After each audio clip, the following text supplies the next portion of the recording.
Good afternoon, YouTube. This is the Pond Diver with another real life review. This time what we're going to do is we're actually going to begin to take down this pool, this Vista Swim series by Coleman. For those of you who are familiar with our other videos, you'll remember that there was a crepe myrtle there that I had to trim back substantially, and I've already taken my sun sail down, and I've already taken that lazy river pump out. So what we're going to do, we're going to make it as simple as we can. We've got some temperatures that are going to be in the 90s this week. I want to drain it all the way down. I'm going to vacuum it today, and then the rest we're going to use the drain that's on the bottom of the pool. I'm going to hook 2 water hoses so it can go all the way to the street, and then I'm going to open the drain on the inside of the pool and let it drain over a couple of days. So you really want this thing to be completely dried out. We're going to rub it down with some baby powder. And the way to store it is, let me turn around, I'll show you what we've purchased. This is an exterior storage container. You can pick them up from, we got this from a Sam's Club.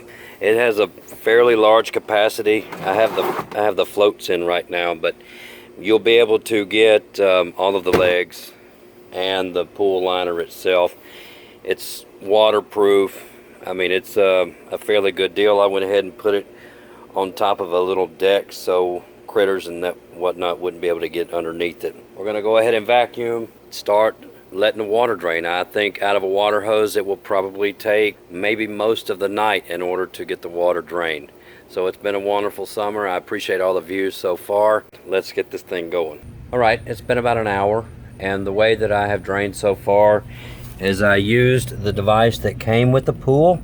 You simply just screw it into your hose first, and this hose goes all the way out into the street, and you connect this to the pool, and it has an insert that goes into the pool, and it releases the connection that is down within. I hope you can see that. Let's try to zoom a little bit.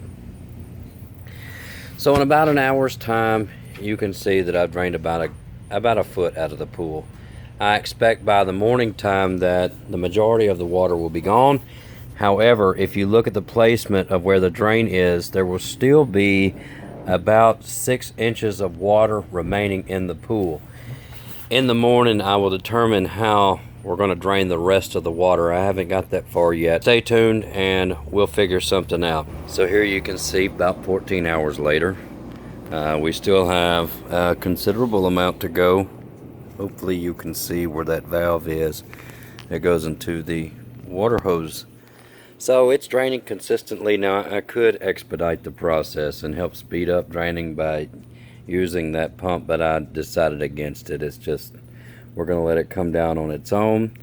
And like I said earlier, we're going to have to figure out how to get the remaining 2 or 3 inches of water out of this pool. You can see where I dug a small indentation underneath the liner to help capture the rest of the little bit of water that's still remaining in the pool. So we're going on day 2, and I'm still trying to get, actually this would be day 3.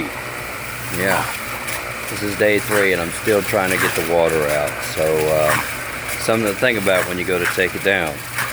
You can see there's a depression right here that I lifted the outside of the liner and then stuck my shovel under there and just cut out a small hole, or dug a small hole, so that all of the water throughout the pool could drain down into that little hole there, and I could stick the pump in there.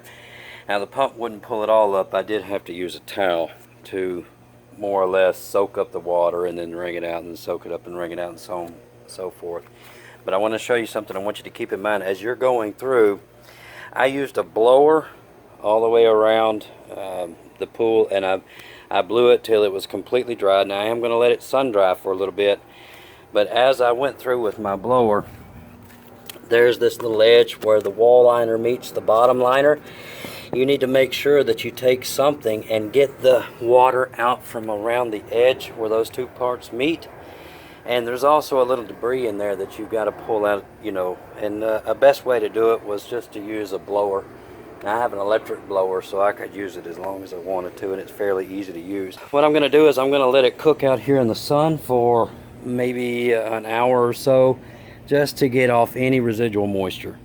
And then we're going to take the sides off. I already have the pins out Okay, I already have these pins out, but when I take it off, I'm going to leave this T connection and the vertical piece together. And as I'm just going to stow them in that 260-gallon container that we picked up. All right, let's let it dry and then we'll take it down.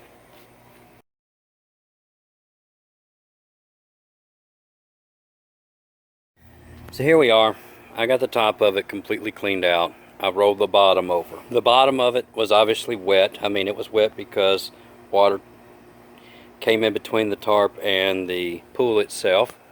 Something that I found out when I rolled them over, something that became obvious to me I was going to have a problem with, is these horizontal pieces that go around the pool in a horizontal fashion.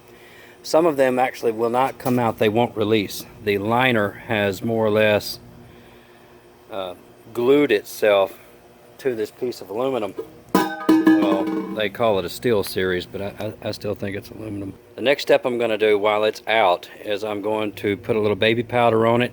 Not heavily. I'm going to apply a little baby powder and then take a towel and kind of dust it. The last thing you want to do is take this vinyl and put it and fold it up and get a crease in it, and then it moisture gets inside of your container. We're going to use that over there, but moisture gets in your container and then you have a crease with moisture and it freezes during the winter. Well, that'll crack your liner, and your liner it'll jeopardize the lifespan of your liner. So we're just going to put a little talcum powder on it, and I'm going to flip this in like this. I'm going to make some half moons. I'm not going to flip it all the way over. I'm going to make a half moon and then a half moon and then a half moon and a half moon. We're going to make a square out of it so that we can place it inside the storage easier. This is about the best I can do.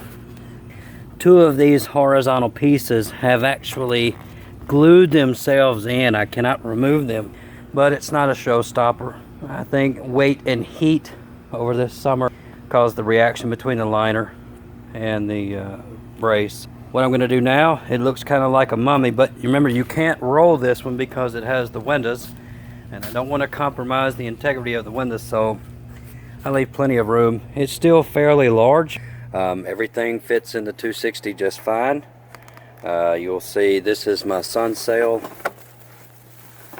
The liner is underneath everything. I wanted it on the bottom to give it extra protection from any frost or heavy snow or ice that we might get here. So the liner is in the bottom, and I put the horizontal and vertical pieces on top of it. The skimmer, just some snorkels, regular pool toys, a lazy river pump, the vacuum, everything fits in here very nicely. So I'm satisfied with that, and the pool pump itself and the pump that came with it. I still have a project I'm going to do with it, I think in the springtime. I think I'll use it to make a fountain out of. I haven't decided just yet.